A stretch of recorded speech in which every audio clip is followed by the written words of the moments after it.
to Building Your Empire, the Roundtable. Every week we share with you success stories of entrepreneurs, business leaders, and people who are making a difference in this crazy place we call life. We sit them down, ask the tough questions, and find out what it takes to be successful and share that information with you. My name is Jeff Rambin, your host of Building Your Empire, the Roundtable, and today we have in studio, our new studio, Nancy Manlove. Now, Nancy has a great story. Now, Nancy, thank you so much for coming in today. My pleasure, and Jeff. spending time with us. Where will people know you from? They may have seen me on the Food Network in the last 2 years, twice, and that's a whole different story in itself, and I'm excited to be able to share part of that. Awesome. Now, you didn't start out as a chef. What was your prior life? I spent 12 years on the International Space Station and the Space Shuttle program, flying astronauts back and forth and pushing paper to get them there. It was a fabulous career, part of my That's pretty cool. part of my 37 years in corporate America. Right. And you said, to hell with that, I'm getting out of this. Not necessarily, Okay. but I could have stayed much longer, but the timing was right, all the pieces fit, and it was time to leave on a good high note. Now, what motivated you to make that change from International Space Station program to chef? That's just not to me, that doesn't sound like a obvious transition. It's not, it truly isn't. There was this article done about me that kind of read like this: cream cheese changed her life, and it truly did. I found a niche in competitive cooking by entering an online recipe contest, and I just blossomed from there. I bit hook, line, and sinker and got into the world of food sports, and that's what I'm continuing to do and enjoying. Right. Okay, so Nancy, what is it that you love about being a chef? Well, I've always been a creative person. I excelled in Susie Homemaker things. I'm an excellent seamstress. I am an excellent cook. I've probably fed more people at my table at my home than a lot of home cooks have ever done. But what makes me a good chef is that I'm always eager for knowledge. I never stop learning. I have a library of probably 3,000 cookbooks that I've collected since I retired from the Space Shuttle program. And I'm a ferocious reader. I love to mentor to our youth. I love to learn. And I'm only as good as my last dish. So. Oh, that's so true. Awesome. All right, so why didn't you just hang it up after the International Space Station? You just it's time to retire, it's time to just chill out, relax, sit down, watch TV. I mean, what keeps you motivated? What keeps you wanting to go? Well, I never was one of those people that would stay at home and watch TV. I was never going to be a potato person, couch potato person. I have high energy. I'm very, very fortunate to have that. Alive at 65, baby. Alive at 65, kicking, and it sure beats the alternative. But I could have stayed at home and twiddled my thumbs, or bought the RV and traveled. And there's nothing wrong with that. Right. It just wasn't for me. It wasn't you, yeah. I wanted to do more with my life, and my husband was into writing his first novel, which meant he needed concentration time. So I set up his office and I set up mine, and we went to doing what we felt we wanted to do instead of traveling, instead of... That'll come later when you're like 90 or something, maybe. Yeah, maybe. Now, there are 4 words that whenever I first heard your story that I think of, and that is, it's never too late. It's never too late to do something. Some people think, like me, I'm 46. It's so funny. I'll tell you a story. The other day, my wife and I were in the car and we were talking. I was like, it's at 43, I just feel like I need to do more. And she said, honey, you're not 43, you're 46. And I was like, oh my God, I'm losing my mind already. So that's kind of a funny story. But at 65, how important is it for you to be successful? More successful than where you're at now? I just want to leave a good mark on this earth. I want to leave it better than I came into it. If I can leave some signature dishes that they end up in the glory of the food world, then I'm going to be happy. That's how I'm going to measure my success. It's not necessarily all about money. Well, it's what you can do with money. Yeah, absolutely. Yeah. Yep. Awesome. Now, what is your best dish? What's something that you like? I am badass at this. What's something that it just really stands out? Gumbos. I Ooh. have 3. Oh, that's right. You did tell me that. I have 3 delicious gumbos. They're all uniquely different. Everything from a blonde gumbo to a dark, rich. I like the dark. Yeah. To the traditional okra tomato. I like that too. Yeah. Yeah. Awesome. So, getting back to your childhood, what instilled you to keep going? Like, you know, at 60, it's not time to quit. It's time to really kick it up to another notch. Who was in your life that really instilled that, or did it just come naturally? I think it was a mix, but there was one person especially that has been a total success in my life, and someone that always admired me, and I always admired him. And he was my prodder. You know, he's the one with the cattle prod that said, Nancy, you can do this. I believe in you. There's nothing you can't do. Right. Do it. Just go for it. And, you know, he was always a success at what he did, and I wanted to emulate his success. Right. So you seeing it on a daily basis or weekly or whatever, you saw what, if you put your mind to something and you keep going, what you can gain out of life. Absolutely. Yeah. So role models. I hope so. Yeah. I hope so. I hope that I inspire someone to pick up a whisk or pick up a chef knife and do something they never thought possible. Trade in that business suit Right, and put those high heels down and put the briefcase away. And you can keep go the high for heels it. on for all I care. I like women in high heels. But on another story. No, that's great because, I mean, just hearing your story, because like I said, at 46, we're always hard on ourselves. I can do more. I want to do more. I want to do something bigger. I want something bigger than myself. And so at 46, I say the same thing. But seeing what you've done at 60, you're inspiring to me to, you know, knowing your story. I'm like, holy cow, if she can do it at 60, I can do it at 46, you know? And I'm sure that there are tons and tons of people out there that think the same way. Yes, there are. Besides that, who inspires you? Who really inspires you now? Besides me. I have several local chef friends that inspire me. I mentored under Chef Orr Schmidt at Moody Gardens. Oh, okay. I did my internship under him. And then David Skinner, who is a local executive chef. Been on the show. Absolutely. Yep. You know, is just one of those creative He's always meccas. thinking. You know, He never nothing stops. scares him. Yeah. You know, we're constantly texting and messaging, hey, what about this or what about that? And he's allowed me an opportunity to come into his restaurant, do some things, and learn. And that's where we first met. Yep. That's exactly right. Yep. Now, what scares Nancy Manlove? I'm kind of fearless, but the one thing that does scare me is that I don't want to lose my identity. I was born a twin. I have a twin sister. I love her to death. However, we are uniquely 2 different people. And so I've battled with that, not all of my life, but some of my life. And I don't want to be, I don't want to be like another chef. I want to be uniquely Nancy Manlove chef. Right.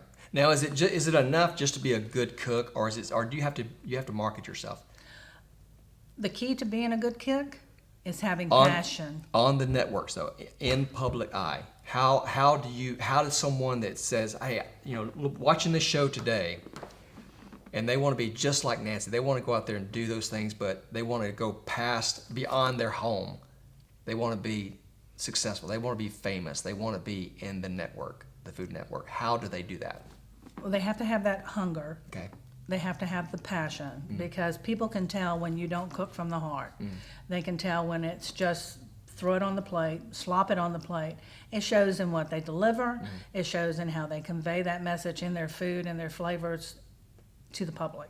I mean, this is not an industry for anyone. Anyone can learn to cook, Sure. but not everybody has that passion to get into the industry. And what's the hardest thing about the industry? Ooh. The top 3. There's so many of us. There's so much talent out there. It's hard to to rise above. It's extremely hard for a woman to get that limelight. Really? It's always been considered a man's industry, even though they all learned to cook from grandma or mom. Yeah. You know, at some time they weren't born with a chef hat on. Right. You know, someone inspired them, and So how do you rise above that? How do you go beyond that? How are you heard if that's the case? What have you done to be heard? I keep myself out there. You keep yourself out there. You have to. Yeah. In what way? You have to attend training seminars and conferences and get into, I chose to get in competitive cooking. That keeps me in a big network of such other people, Right. other Food Network stars, other success stories, and we all mentor to each other. We're none above help from each other. Right. So it's not like you're on your own. No. Yeah. No. That's good. It's a whole community. Yeah, I think that's what makes it different from, most industries where people are there to really help you. They're not there they don't want to see you crash and burn. If you were to give your best advice on someone wanting to be in your place right now, what would it, just a couple things, what would it be?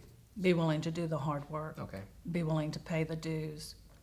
Don't expect overnight success. And Is there overnight success? Is there anything such as that? yes, there is. Yeah? There absolutely In is. your case, what do you think? I was fortunate. Right Yeah. time, right place. Yeah, but it wasn't overnight. No. How many years? Well, I pulled my internship for a year and a half. I was in school for another year, and then I got out in the world of my own. I am a hireable personal chef. Right. I will come to your home and I'll teach you to cook, whatever your favorites are. I can do a dinner party for you, et cetera, et cetera, et cetera. But overnight successes are few and far between. Yeah, it's a fantasy. Now, I mean, when you got out of school, you didn't go home and sit on the couch and wait for the phone to ring. Absolutely not. Yeah, you hustled. Yeah. Yeah, and that's what a lot of people don't understand, especially younger people now, that they think that they could just sit home and wait for the phone to ring. It's just not true. Well, and when I was in school, I was the oldest in my class, and the youngsters were so enthusiastic about the Food Network and the cooking channel, and I'm going to end up on the Food Network, and I'm going to end up with my own show. And I said, guys, it doesn't work like that. I'm telling you, it does not work like that. Well, little did I know, within 3 years, I was going to be on the Food Network. They're all saying, "You lying, Nancy! You lied to us." But it's all about gaining that knowledge, gaining that respect, and working your butt off. Yeah. and putting yourself out there. I continued to enter recipe contests. Yeah. I built up a database of great pictures of food that I had cooked, et cetera, et cetera, et cetera. You have to promote yourself. Absolutely. Self-promotion. Yeah. Donald Trump does it well. Absolutely. Yes, he does. He's the president of the United States right now because of that. He People believes know in him. He believes in winning. Absolutely. No problem. No doubt about that. How important is it for you? Do you write your goals down? Yes and no. Okay. I'm not as driven. Should to you write your goals Yeah, down? absolutely. How important is that? Absolutely. Yeah, I should know where I'm going to be in 5 years. Yep. Ooh, Good next question, but go ahead. Yes. Oh, okay. Got ahead of you. I'm sorry. Yeah, that's okay. I was always goal driven in corporate America. You always had your performance appraisals. Where do you want to be in 5 years? Where do you want to be? Where do you see yourself in 10 course. years? Except out the door. Yeah. And that was never a goal unless you were giving me money to go. Right. So, it's all about timing. And timing is, where are you going to be? Right. What do you want to be doing? Yeah. Absolutely. Speaking of time, What do you we're want to accomplish? going to go to a commercial break, and we will be right back after this.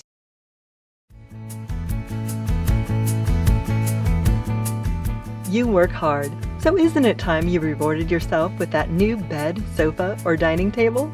Don't wait another minute. Come on in to Value Furniture and Mattress and check out our new low prices on our wide selection of Ashley, Simmons, Coaster, FlexSteel, and Klausner. With no gimmicks, just great prices, we guarantee you'll leave satisfied.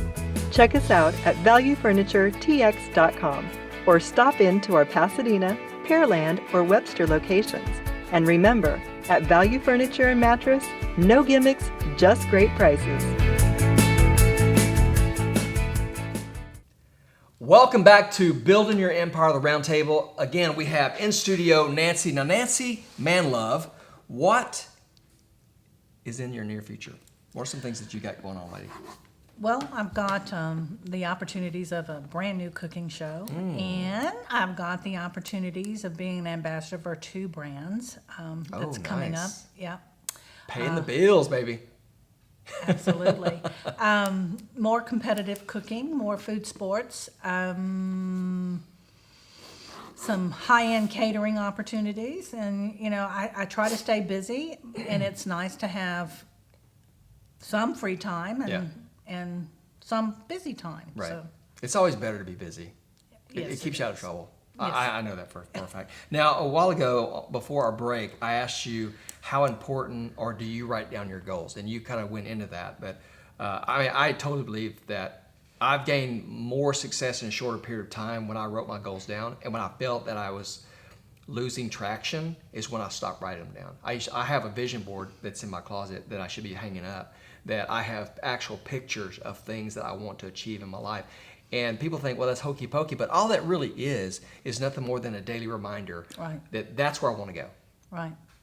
That's ironic because flashback to NASA Space Shuttle program, I had a huge whiteboard in my cubicle in Gopherville, and it reminded me of every project that I had that I was responsible for and where I needed to be by when. And in some industries, NASA being one of them, you live out to the right because anomalies happen. And you're having to push a flight out, or something happens, and the weather doesn't allow you to shoot off the space shuttle at that time. But knowing where you're supposed to be, someplace in time, is so much better than just floundering. Oh, absolutely. I perform so much better in structure. Now, I always like to say, well, I like it whenever there's no structure because I get to do what I want. But the problem is that you don't get anything done. Yeah, because if you live like that, you must be extremely disciplined. Yeah. You must get up and punch the clock, your personal clock. Yeah, I agree. Out of curiosity, what's your family life like? Well, I'm blessed to have an extended family. Second marriage, I have 2 children. He has 2 children. We don't have any together, but we have the joy of sharing 8 wonderful grandchildren. And that keeps us somewhat busy. There's always a game to go to, or a cheerleading meet to watch, or a competition to watch, or it's a hoot to watch them grow up and hand them back to mom and dad and say, "There you go." Yeah. We get to do all the smiling and the great jobs. I know, right? Yeah. Give them back after that ice cream cake and Yeah. yeah. Sugar highs. I know, that's funny. It's so true though. That's where that's one thing that scares me as I get older. I don't want to become this. It's a selfish reason, but I don't want to become this grandpa that moves where my kids move because of the grandkids. When my kids are out of the house, I'm gone. And so I don't want to get so attached to my grandkids that I don't have yet, that I want to have to move. You know what I mean? If they're going to move, then they need to move closer to me. Well, when we were growing up, there was a great song that's over the river and through the woods to grandmother's house we go. And there's something to be said for that. Yeah. Come and visit, stay a while, enjoy something at grandma's And table. get the hell out. And then come back again when there's something new going on, but Right? yeah, but I hate an empty nest. I Yeah. don't like the empty Yeah. nest. And it is nice to be able to go to see them across town or across 3 states, Now, man, I love socializing. I love talking. I can talk your ear off. But I like a house that's quiet. I do. That's just me. Maybe that's me being selfish or whatever, but that's just who I am. But anyway, what are some life lessons that you learned from, like some big failures in your life? What's something that you just really learned from?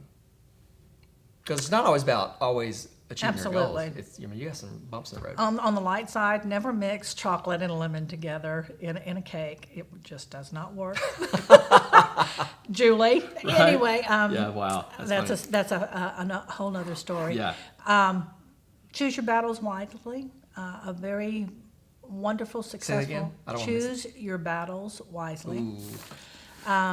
Vice President AT&T, corporate America, job, commercial markets. She always saw that I was so eager to do things and willing to do things, but I would take on too much.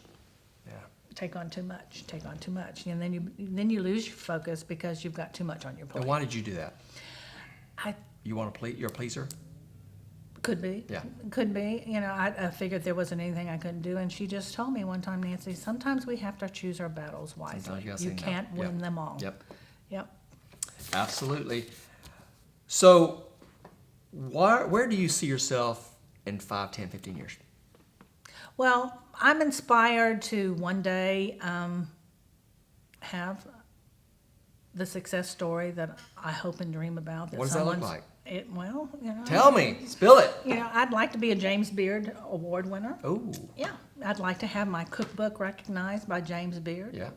I don't have a restaurant. I don't know that I'll ever own a restaurant, but I can sure put food in pictures and Consultant. yeah, Yep. absolutely, Yeah. absolutely. Your name on it. You may not be running it, but you're running it. There are so many deserving chefs out there that that reach for certain things. To be recognized by your peers Right. is the best. Right. Awesome. What is your greatest achievement when it comes to life? Finding who I really was, who I really am, and where Who I are really you? wanted to be. Who are you? I'm Chef Nancy Manlove, and I will make you drool with Yeah. my food. I need some music, baby. Bring it. You will not leave my table hungry. Right. That's awesome. Okay, here, now some fun stuff. If there were no limits on anything, what would you do?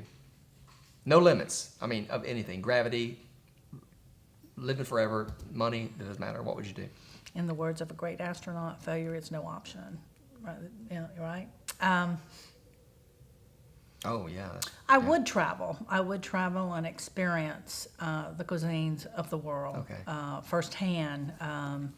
Learn from other chefs, home cooks, chefs that are parts of their countries to taste that type of cuisine firsthand and learn from peers. So you wouldn't do anything different besides travel? Well, you still want to travel, so you wouldn't really do anything different. I wouldn't. Yeah. I wouldn't. You know, I think I've laid a path down that I could write about. I could tell stories around my food. I could travel and do more of that, and you know that would be something that I could do onwards up to my 90s. You know, Right. Paul Bocuse, the famous chef from Paris, he opened his last restaurant, and he's still going at 83. You know, who says it's too late? It's never too late. Too late. I mean, I'm learning that. It's never Yeah. too late. Yeah. I mean, when I hear someone passing at 60, I'm like, oh my God, they were so young. Yes. You know, it's true.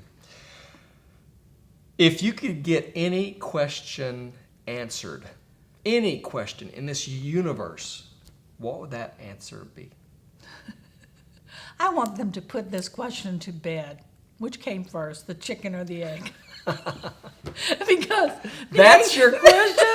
Oh my God. the egg is so versatile in Right. the food industry. Right. The chicken is on everybody's plate because it's economically delicious. Yeah. I want to know which one really came first. That's- How did we get there? I think Why that are we comes with still a bigger debating question. that? Yeah, it comes with a bigger question: where do we start? What started? Yeah. If you could have any power, any supernatural power, what would that power be?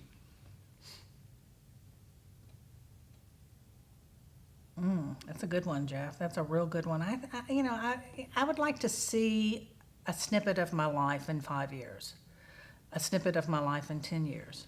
Oh, if You know, if you kind see of the like future. a Christmas Carol. Yeah. You know. Oh, yeah. You know, I don't want to forecast the future. I just want someone to tell me that I'm on the right path, and that would be my power. And Right. it's not that they would tell me; it's that I would know. Now, would you have a power of being able to change that, or would you just want to know? I just want to know. Oh, really? Just I wanna know. would manipulate No. it. Ooh. No, because you can't win the lotto too many times without drawing suspicions. Right? I know. That's true. All right, fun one. If you were stranded on a desert island and you could only have two things, what would those two things be? It's an interesting question. You know, I had an opportunity one time to take a survivalist course in corporate America, and it came down to a debate at a round table of what are we going to take, guys? You know, and my answer now, knowing what they ended up answering, is that I would want a mirror and I would want a cow. A mirror and a cow? Okay, so that's the mirror for the reflection to get help? Or to see yourself in the mirror every day? No, I could break it and use it as a cutting instrument. Oh, okay. It could be a reflector. It could start a fire. Right. The cow. Well, that's and obvious. Obviously, Yeah. you know, you're not going to have fresh water. You know, you need something that. Right. I don't know what the cow's going to live on, but I'm going to live on You him. don't live on the cow for a while, that's for sure.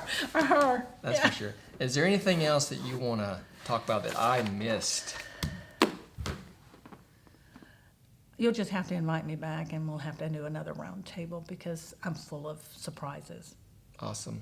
Well, I want to thank you again for coming in today. I really enjoyed it, and I Thank you, enjoy you Jeff. as a person. It's always fun, you know, when we get together and laugh and Yes, it is. have fun. Yes, it is. So, thank you, Nancy, for coming in. It was a pleasure. Absolutely. And thanks, guys, for watching. Remember, follow us on YouTube, like, share, and we will see you next time.